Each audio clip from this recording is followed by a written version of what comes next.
All right, here is how we spot a front flip. Number one, if it's a brand new student, let's get them with a mat. We want to keep them nice and safe. Your takeoff position is going to be just in front of the mat. Now with Savage here, when we do a front flip, we want our arms already up, ready to throw and in position. So you can see his arms are already up, as if he just punched or he's doing his gather step and his arms are up. Here is how you want to be focusing on your spot, all right?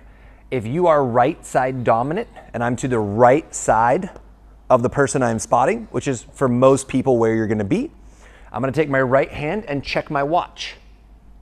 I'm gonna take my left hand and shake their hand, all right? This means I'm gonna have the back of my hand right here. Can I have your arms back up? It's gonna be right here in his stomach. The reason for this is as soon as he starts to jump, he's gonna rotate over. My hand's gonna be right here, right? I've now got control of his body, even though he's trying really hard to arch, which means he wants to die. He's not tucking at all. And my other arm here is gonna be pushing down, arms up real quick. It's gonna be pushing down here and protecting the head to get him to there, WWE style.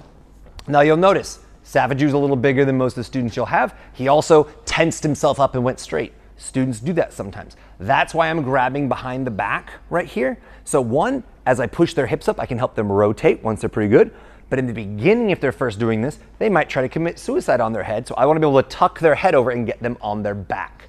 Your job is not to make sure they can do a front flip. Your job is to make sure they don't fall on their head. So we're protecting the head and getting them past the head. If they land flat on their back, that's fine. That's part of the learning process.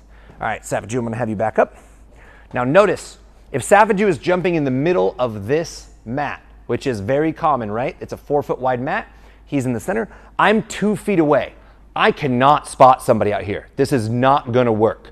I am too far away. I cannot hold, what do you weigh, like 130 pounds? Yeah. All right. I can't hold 130 pounds out here. I can't hold 50 pounds out here. It's never going to happen. I can't do it. You can't do it. So we're going to step in, 1 foot onto the mat, and putting your weight onto the mat foot. The reason we're doing this is if my weight is over here, his momentum is going to pull him here. I can't do anything.